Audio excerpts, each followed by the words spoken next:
بسم الله الرحمن الرحیم بسم الله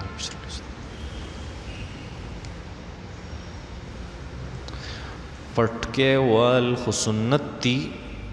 خو د پټکی نه چې کوم زیاتی کپڑا د علماء کرام شاته راځوړندې نو دا د څه دپاره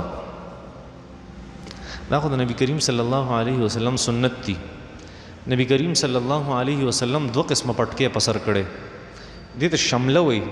شاته چې کومه کپڑا زوړندې دې ته شمله وي نبی علیہ الصلوۃ والسلام بعضی پټکې د سیواله چې شمله به زوړندوله او کله ناکله به شمله نه زوړندوله دا نبی کریم صلی الله علیه وسلم دا سکړي اوس دا خبره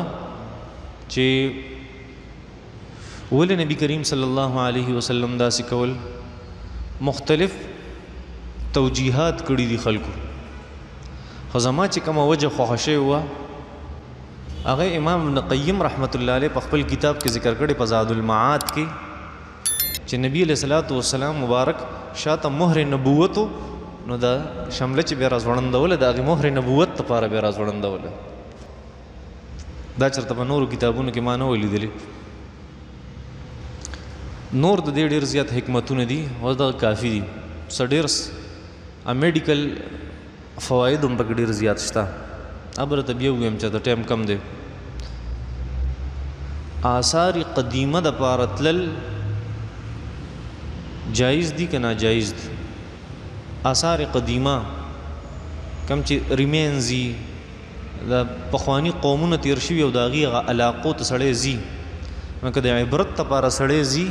نو دا ډېره ښه خبره ده د قرآن مجید د هغې حکم کړی دی چې تاسو لاړ شئ او کوم قومونه چې ما هلاک کړي دي د هغې هغه کلي وګورئ چې ما څنګه وران کړي دي هغه کلي د څه د وجې مې وران کړي ځکه د هغې اعمال خراب وو بس تاسو به د هغې نه عبرت والئ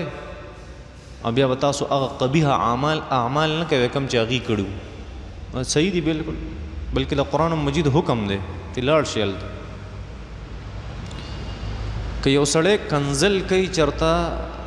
نو په هغه پسې د امامتۍ مونځ کول څنګه دي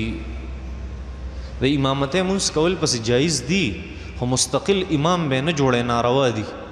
مستقل امام به نه جوړی کم خلک چې داسې ګناه کوي کنځلې کوي دروغجني دوکهبازي په ده پسې یو مونځ که سړی وکړي جایز دی خو همیشه به خپل امام نه جوړی مونځ پسې مکروه تحریمي دی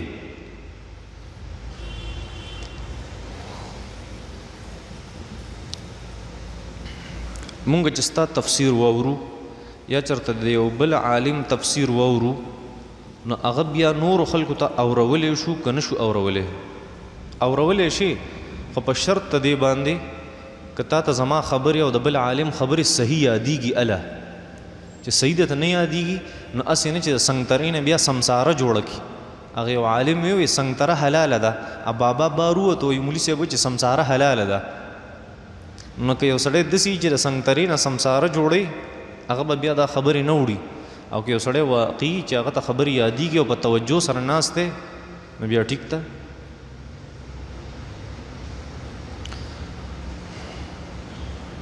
زه یو ځای ته جنازې له تللی وم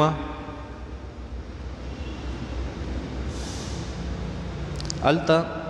خلکو چې قبر وکنستو نو بیا قبر ته چې مونږ ایثار شو مړی پکې سیده کېښودو او قبلې ته وله صرف سر تاو کو او د کفن نه وله غوټم کولاونه کړه هغې وي زمونږ دا طریقه ټیک ده نه صحیح طریقه دا ده دا دواړه طریقې فقهای کرامو ذکر کړي دي خو صحیح بهتره طریقه دا ده چې مړي له به یو طرف ته ډډه ولګې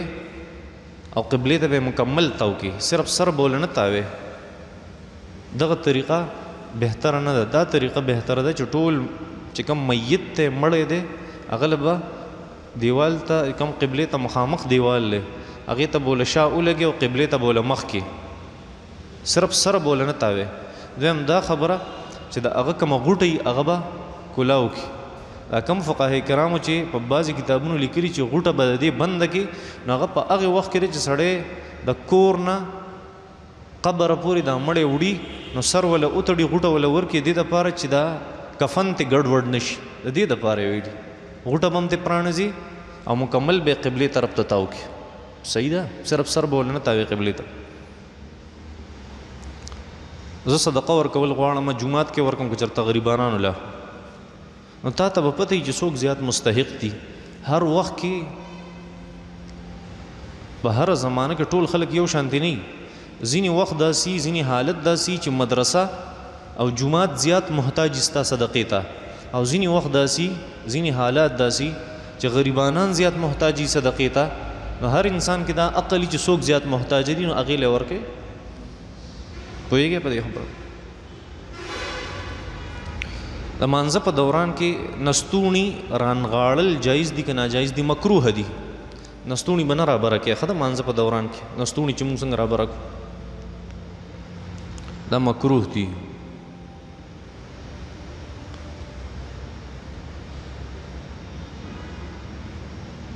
زموږ یو ګاونډي دی هغه غلط کارونه هم کوي او خلکو ته وایي چې زه سید یعنی میا یما او زه به جنت ته بې حسابه ځمه په رښتیا باندې به سیدان خلک بغیر حساب کتاب به جنت ته داخلیږي او که نه وایي چمړه به دې واړئ صبر وکړه دا داسې د لامده خوړ خیرات نه دی او نه څه الوا ده چې بې شخونه بیا تېره کړي دونه چمړه به دې واړئ ابو لهب او ابو طالب دا سید د نبی علیہ السلام د خاندان نو الله جل شانو فرمای تبت یدا ابي لهب و تب دا ابي لهب دی هلاک شي تباہ و برباد دي د نبی علیہ السلام د خاندان سړو الله جل شانو فرمای دی هلاک شي چرته په نسب باندې انسان جنت ته نشي داخلي دی چرته په نسب باندې انسان جنت ته نشي داخلي دی که انسان جنت ته داخليږي نو د ایمان او د نیکو اعمالو د الله په فضل سره داخليږي پوهېږئ په دې خبره نبی کریم صلی الله علیه وسلم فرمای من بطأ به عمله لم يسرع به نسبه کم سړی چې خپل عمل را وغورځوي که نه خپل نسب یې نشي چوتولی د ډېر چوت خاندان سره تعلق ساتي خو دا عمل خرابي ان الله لا ينظر الى صوركم ولا الى اموالكم ولكن ينظر الى قلوبكم واعمالكم الله جل شانه د چا مال ته نه ګوري او د چا شکل ته نه ګوري الله جل شانه د انسان زړه او د انسان نیت او د انسان عمل ته ګوري په هغې باندې الله فیصلې کوي ښه دې سید ته ووایه که نه میا ته ووایه چمړه به دې واړئ صبر وکړه ورځې به که نه غلط کار هم کوي زه به جنت ته ځم ته به د ارچن سوزکي ته دی خیږي 5 روپۍ ارچن ته اړي ورکه ارچن ته لړ دیوبندیان بریلیان اهل حدیث جماعت اسلامی دی په یو بل پسې مونځ کولی شي او که نشي کولی دومره سخت سوالونه مه کوئ مسلمانانو د افغانستان خلک هغه د نکاح په دوران کې جینکۍ خرڅوي آیا داسې نکاح درسته ده که درسته نه ده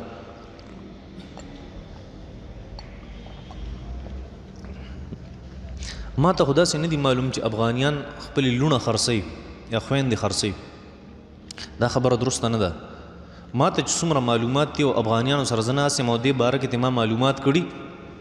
نه هغوی وایي د دې جینۍ دپاره چې کله موږ پیسې الو دې جینۍ له پې سامان کوو پوهېږې په دې خبرو جهیز ورته وایو قالین وله کوو فرج وله الو ګاډی وله الو پلانکې په دې باندې لګو خرڅول نه کوو مونږ نو دا په نکاح باندې اثر خو نه غورځي په حج او په عمره کې که یو ښځې ته حیض راشي نو هغه به څه کوي ښځې له د حیض په دوران کې جومات ته تلل ناروا دي نو صرف طواف چې هغه په جومات کې دن نه دی هغه به نه کوي هغه دی بیا مؤخر کې وروسته دي کي په حج کې طواف زیارت چې کم فرض دی نو هغه به بیا وروسته وکړي نور اعمال د حج چې څومره دي هغه د بیت الله شریف نه بهر دي منا ده او مزدلفه ده او عرفات ته دا خو د جومات نه بهر دي نو دا اعمال د خپل وکړي کم طواف زیارت چې ورته پاتې شو دا بیا وروسته وکړي صحیح ده دغه شان په عمره کې نو په عمره کې د طواف نه کوي چې کله دا پاک شي د میقات نه به راشي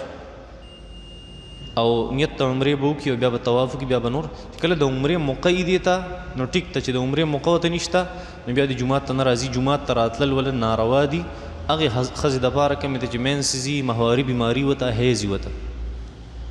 بل د چا سوال شته وکړي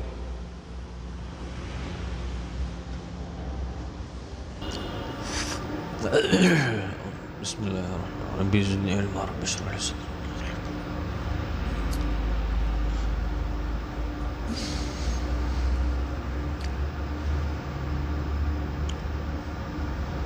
آیا واقعي پیرانو ته د خپل مریدانو د حالاتو پته لګي او که چرته داسې چې پیرانو ته د خپل مریدانو د حالاتو پته لګي نو بیا د دې څه مطلب دی چې الله عالم الغیب دی الله جل شانه ته عالم الغیب وي دا صرف یو ذات دی چې هغه د الله جل شانه ذات بل د الله نه ما سوا څوک عالم الغیب نشته دا زموږ عقیده ده د الله جل شانه نه ما سوا که چاته د یو څیز پته لګي او د یو غیب څیز پته ورته لګي چې هغه نشته نو دې ته علم غیب نه وایي او نه داسې سړي ته عالم الغیب وایي ولې الله جل شانه سره چې کوم علم دی په هغې کې په منځ کې هېڅ واسطه نشته علم غیب هغې ته وایي چې د هغې علم په منځ کې او د هغې انسان په منځ کې څه واسطه د هغه ذات په منځ کې څه واسطه نه وي دې ته څه وایي علم غیب کله چې په منځ کې واسطه راشي نو دې ته علم غیب نه وایي دې ته علم غیب نه وایي دې ته اطلاع علی الغیب وایي څه اطلاع علی الغیب لکه نبی کریم صلی الله علیه وسلم ته حضرت جبریل هغه خبرې وکړې راوړې د وحي په ذریعه سره چې هغه د مستقبل خبر وي قیامت ته نږدې به داسې کېږي داسې به کېږي داسې به کېږي اورېدلي هم دي که نه اوس دا خو د مستقبل خبرونه وو خو موږ نبي علیه السلام ته عالم الغیب نه وایو ولې دا خبر خو د غیب و پوهېږې خو علم غیب دا نه و ولې نه و ځکه چې منځ کې پکې د حضرت جبریل واسطه موجود ده پوهېږې په دې خبره کله چې د جبریل واسطه نه وه او نبي علیه السلام ته ځان نه پته لګېدی موږ به بیا څه وي چې نبي علیه السلام عالم الغیب دی پوهېږې په دې خبرو ډاکټر دی الله جل شانو په سورې لقمان کې تقریبا اخري آیت مبارکه کې فرمایي چې ما ته د 50 سیزونو علم دی بل چاته نشته ان الله عنده علم الساعه وينزل الغيث ويعلم ما في الارحام الله ته د باران پته لګي الله ته د قیامت پته لګي دا علم غیب دی او الله ته دام پته لګي چې د مور په خېټه کې څه دي پوهېږې نو ته به اوس وایې چې دا علم غیب دی نو الله صرف په دې باندې عالم دی ولې ډاکټر چې په الټراساؤنډ معلوموي الله وایي صرف دا ما ته پته لګي او ډاکټر ته هم پته لګي نو ته به څه وایې ډاکټر عالم الغیب دی نه الله ته پته لګي خو بغیر د واسطې نه او ډاکټر ته پته لګي دغه مشینري دي ته لر کو بیا ورته ووایې ستا په دې خېټه کې څه دي تا ته دي ووایي هغه ته د خپلې خېټې هم بیا پته نه لګي ولې مشینري نه منځ کې واسطه چې کله د علم په منځ کې راشي هغې ته علم غیب نه وایي اوس کومو خلکو ته چې کشف کېږي کشف دی دا سوال کړی دی چې یاره یو پیر ته دا پته لګي چې زما مرید څه کوي نو کېدی شي بعضې داسې الله والا خلک موجود دي چې هغې ته د خپل مرید پته لګي څنګه ورته پته لګي بغیر د واسطې ورته پته نه لګي بلکې حدیث شریف کې راځي چې الله جل شانه فرشته مقرر کړي د انسان په زړه باندې کله چې انسان ډیر زیات نیک عمل شي او ډیر متقی او پرهیزګار شي هغه فرشته د الله د طرف نه د مستقبل خبرونه هغه ته وړي او دغه په زړه کې اچي دغه ته کشف وایي څه ورته وایي کشف ورته وایي اوس په منځ کې فرشته راله دې ته علم غیب وایي علم غیب نه وایي نو پیرانو ته علم غیب نشته الله جل شانه ته علم غیب دی پیغمبرانو ته علم غیب نشته الله جل شانه ته علم غیب دی کوم علم کې چې منځ کې واسطه راشي هغې ته علم غیب نه وایي کوم علم چې بغیر د واسطې نه هغې ته علم غیب وایي پوه شوئ په دې خبره باندې دغه فرق دی پکې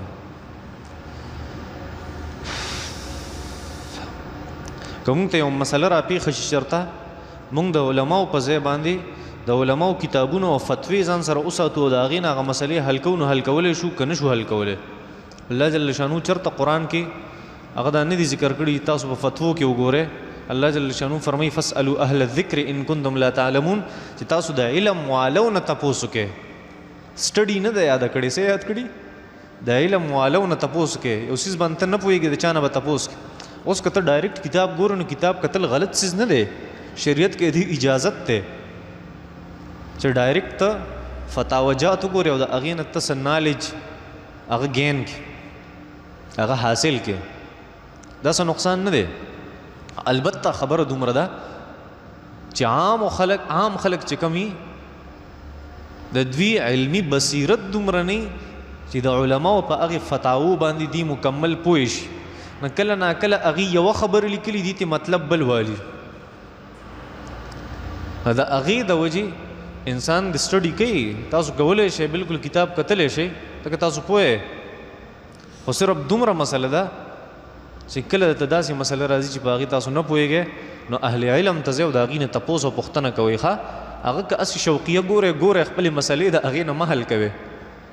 پوهېږي ځکه صرف په سټډي باندې سړی نه عالم کېږي. ولکن کونوا ربانیین بما کنتم تعلمون الکتاب و بما کنتم تدرسون. الله جل شانه د خپل ځان پویا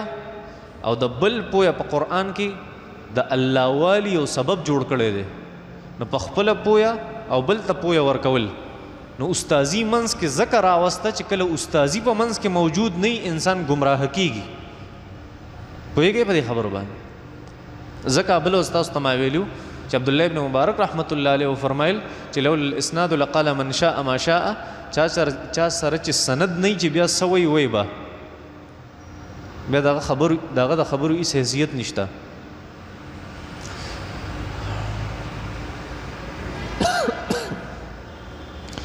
نیت المؤمن خیر من عمله.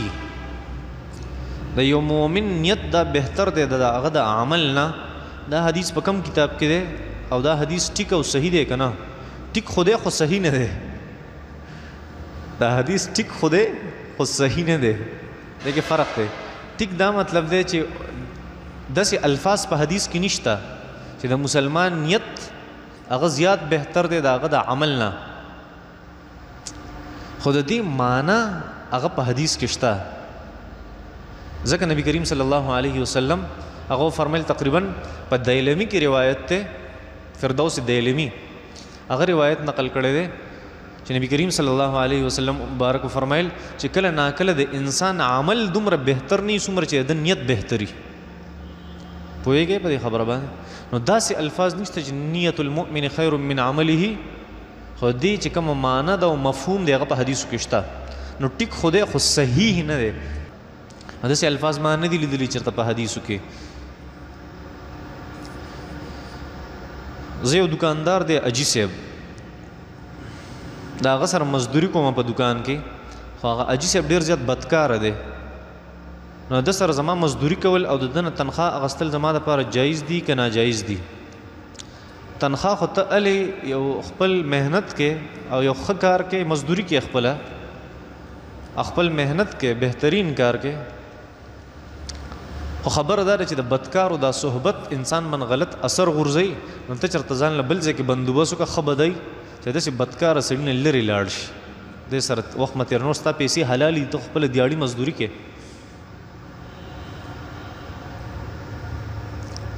بغیر ټوپۍ مونځ کول جایز دي که ناجایز دي؟ بغیر ټوپۍ مونځ کول خو جایز دي خو مکروه دي. زه د خپلې خور رشته کول غواړم په هغې پسې رشتې راځي. خو زه دا غواړم چې په داسې طریقه سره وکړم چې د شریعت پکې هېڅ خلاف نه وي. نو تاسو زموږ رهنمایي وکړئ. لومبۍ خبره خو دا ده چې هر رشته انسان کوي نو دا د دیندارۍ په بنیاد سره کوي. په څه باندې؟ د دیندارۍ په بنیاد باندې. نبی کریم صلی الله علیه وسلم فرمایي یو زنانه ده د هغې سره ته نکاح کې نو د یو څو څیزونو په بنیاد باندې د یو څو خبرو د صفتونو په بنیاد باندې د هغې د مال د وجې د هغې د خاندان د وجې د هغې د حسن د وجې او د هغې د دیندارۍ د وجې. نبي علیه السلام مبارک فرمایي فاصبر بذات الدین. دا به تاله ډېره ښیي چې د هغې دیندارۍ ته وګورې، د هغې مال ته مه ګوره، د هغې حسن ته مه ګوره او دغه شان د هغې خاندان ته مه ګوره، د هغې دیندارۍ ته وګوره او نکاح ورسره وکړه. دې نه معلومیږي چې ته دا رشته د خپلې خور کې نو په داسې ځای کې وکړه چې هغه دینداره خلک غریبانان دي. خیر د دونه څه مسله نه. دا نور څیزونه سیوایي صفات دي. اصل صفت هغه دینداري ده. تنکح المرأة لأربع لمالها ولحسبها ولجمالها ولدينها فاظفر بذات الدين. نبی علیہ السلام فرمایي. دویمه خبره چې د خور نکاح انسان کوي نکن هغه نابالغ وي نو دله پکار دي چې ښځې وله ګوري، او که هغه چېرته بالغ وي نو د هغې نه به تپوس کوي بغیر د هغې د رضا او د خوشحالۍ نه د هغې د نکاح کولو اختیار ته نشته چې څو پورې هغه مکمل رضا او خوشحاله نه وي په دې باندې. دې خبرو خیال. بل د مهر خیال چې ستاسو په خاندان کې څومره مهر چلیږي چې د هغې خیال وساتلی شي. دا څو خبرې وي دا ضروري دي دغه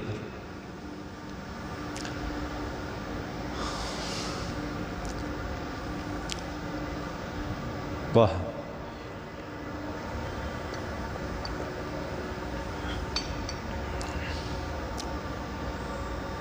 په فیسبوک باندې یو ویډیو وایرل شوی ده. یو سری ګیري والا سړی دی، ګیرې له نکریزه ورکړې ده او د هغه نه څوک انټرویو ویلي او هغه ورته وایي چې په دنیا کې صرف یو زه په حقه باندې یم چې عالم یم، ایو په بونیر کې یو عالم دی هغه په حقه باندې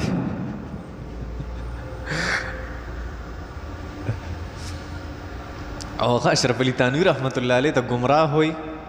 او وایي چې بهشتي زیور کم چې کتاب دی زموږ په پښتانه ځان سره ساتي جنتی کالی، بهشتي زیور په اردو کې دی، جنتی کالی په پښتو کې دی. او دغه شان شامی نومي کتاب چې د احنافو کتاب دی هغې وایي چې دا ټول غلط دی او دا سړی ګمراه کوي. او زموږ په دې کې په ډېرو خبرو باندې اعتراض دی. دا سړی راوله چې د اعتراض هغه زه ختم کم. صحیح ده. دویمه دا خبره کم سړی چې ځان ته وایي چې زه په حق باندې یم دا اکثر په حق باندې نه وي. صحیح ده. الله جل شانو قرآن کې فرمایي فلا تزکو انفسکم،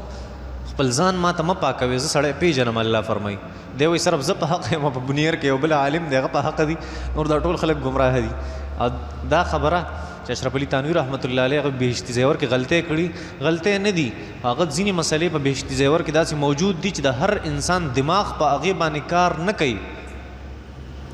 دا دوه علماء کرام داسې موجود دي په علماء دیوبند کې، یو مولانا محمد قاسم نانوتوي رحمت الله علیه دی، یو مولانا اشرف علي تانوي رحمت الله علیه دی، چې دی په ډېرو خبرو باندې څوک په کتاب کې نه پوهېږي چې دا یې څه لیکلي. خلک وایي د ګمراهۍ خبرې لیکلې، خو چې لږ سوچ سړی وکړي او علم او عقل وسره یو من علم وسره یو سره لس من عقل نو هغه سړی به پوهېږي چې دا خبره خو ډېره زبردست ده.